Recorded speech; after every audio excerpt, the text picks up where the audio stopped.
Jérôme Saint-Michel. 2020 l'a propulsé dans les pages de Gript. Il a été remarqué par des commanditaires, dont Arc'teryx, et beaucoup lui est arrivé.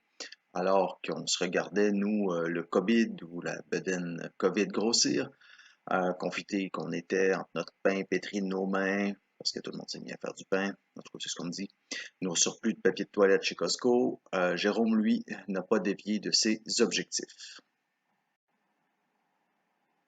Pour les images, pour cette présentation, vous allez voir, j'ai trouvé une solution assez simple. Par contre, je vous enjoins d'aller visiter la page Instagram de Jérôme. Là, on y voit des photos magnifiques de glace, de Big Wall au Cap-Trinité, de grimpes difficiles, d'autres photos de la zébrée, etc. Vraiment une page à voir pour s'inspirer, pour voir faire un petit tour du Québec, mais aussi d'ailleurs. Jérôme est méticuleux, calculateur, c'est un stratège, il planifie ses coups en escalade longtemps d'avance. Bon, c'est plus compliqué que ça, sa tête tourne tout le temps, à plein régime, il a du mal à faire le vide, et l'escalade lui permet de ne se concentrer que sur une seule chose, le moment présent. Il en a eu tout un, Jérôme, de moments présents dans Fun with a Gun à Weir. L'histoire a été racontée maintes fois sur les réseaux sociaux, dans les magazines spécialisés, etc. Une rare ligne d'artifs qui résistait aux peu nombreuses, faut le dire, tentatives en libre. Une ligne dans l'île Laurentide, la région est assez bien achalandée, pas trop de spots où l'escalade est toujours permise, par ailleurs. Un potentiel d'ouverture très limité, donc ouvrir une ligne dure à Weir, surtout le fief de Pee-wee, qu'il avait même déjà considéré, c'est une belle plume à ajouter à son chapeau. Donc, je vous avais prévenu que j'avais trouvé une solution facile pour accompagner ma voix d'image, que ce soit un peu plus divertissant donc que simplement avoir ma trombinette en plein écran. Donc, les images qu'on voit, c'est Jérôme qui est dans le toit de Ben, la ligne très connue de Val-David, tandis que le texte, lui, parle surtout de Fun with a Gun, mais aussi d'autres voix à Val-David. Donc, je vous laisse en image et ne vous laissez pas distraire. Il faut toujours écouter. Donc, la ligne Fun with a Gun était décrite dans un topo de Pierre Cornelier, publié en 96 ou 98 dans ces eaux-là. Pierre qui a été co-récipiendaire donc du prix Martineau, décoré du prix Martineau l'année passée. Jérôme avait obtenu le livre grâce au prêt interbibliothécaire. Tous ceux à qui il avait demandé lui avaient répondu que Fun with a Gun était trop dur, trop dangereux, ou les deux. En tout cas, les encouragements étaient vraiment rares, rarissimes même.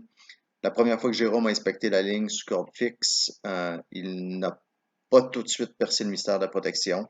Donc, c'est d'une voie qui est très, très difficile à protéger. Libérer le crux lui a pris de nombreuses sessions, beaucoup d'acharnement à trouver les mouvements, mais il n'allait pas quand même se laisser décourager pour si peu. Celui qui a commencé il y a à peine que 6 ans, oui, 6 ans. D'ailleurs, avec un collègue du bureau, dans la vie, Jérôme est ingénieur conseil, il travaille du lundi au vendredi, avec voilà, un horaire réglé comme ça. C'était à Staircase qu'il a commencé, donc à Val-David. Il y retourne souvent à Val-David, comme on le voit sur la vidéo, mais pas nécessairement dans le secteur de Staircase, on s'entend. Ce qui a changé en 6 ans aussi, pour le résumer, c'est que Jérôme est passé du novice qui faisait du rappel sur le Mont-Royal quand il était en manque ou en recherche ou de partner, à acheter après ça ses premiers cams sur eBay, un rack un peu éclectique, à celui qui enchaîne le toit de Ben, comme on voit, et la zébrée et plusieurs autres lignes vraiment tirées des annales de la grimpe du Québec. Donc, retour à Fun with a Gun, dire que la protection est marginale, c'est un euphémisme. En vérité, la voie à vue mériterait peut-être un 13X, donc où la chute pourrait avoir des conséquences très graves. Jérôme l'a coté R et non pas X, mais parce qu'il a pratiqué donc la pose des protections, dont un ball knot dans une fissure qu'on ne peut pas voir quand on grimpe, donc un blind placement, là, comme on dit en latin, une pièce qu'on va placer à tâtons ou de mémoire. Il y a un cam totem sur deux lobes, il y a les nouveaux Z4 de BD qui sont entrés en jeu, il y a des Peckers pour protéger. Toutes les technologies des plus anciennes aux plus récentes ont été utiles pour rendre l'ascension possible. Dangereuse toujours, peut-être pas mortelle quand on connaît tous les placements, mais possible. Jérôme, lui, dit qu'il ne veut pourtant pas se spécialiser dans les voies dangereuses, les voies sketch, comme on dit. Il voudrait pas nécessairement non plus encourager tout le monde dans cette direction-là. Euh, Jérôme préfère grimper qu'à s'entraîner. Il fait un peu de fingerboard, on s'entend, un peu d'abdos à la maison. Il grimpe au café bloc, bien sûr.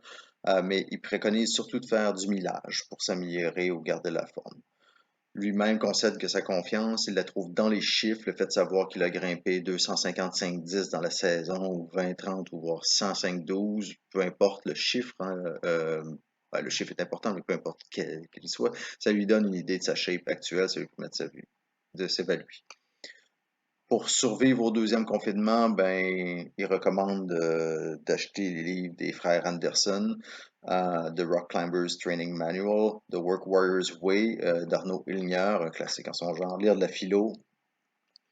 Jérôme m'avait donné un nom au moins, quelques noms. Le problème étant que je n'ai pas réussi à relire mes notes à ce point-là, de jouer aux échecs. 2020 a été une année prolifique pour Jérôme. En marge de Fun with a Gun, il a libéré toutes les longueurs des Grands Galets sur le Cap Trinité. J'ai oublié en compagnie de qui, on me pardonnera. Ce que je sais par contre, c'est qu'il est allé grimper au Cap. Il est allé au Cap avec un ami qui serait paraplégique, dit la légende. Donc il va falloir un jour que Jérôme nous raconte cette histoire-là. Il a grimpé la Zébrée en libre, une surprise pour lui également. Il l'a grimpé, donc il s'est mis à pratiquer cette voie-là qu'il avait euh, vraiment appelée, donc sous l'invitation de M. Pellerin, puis Pellerin et de Julien.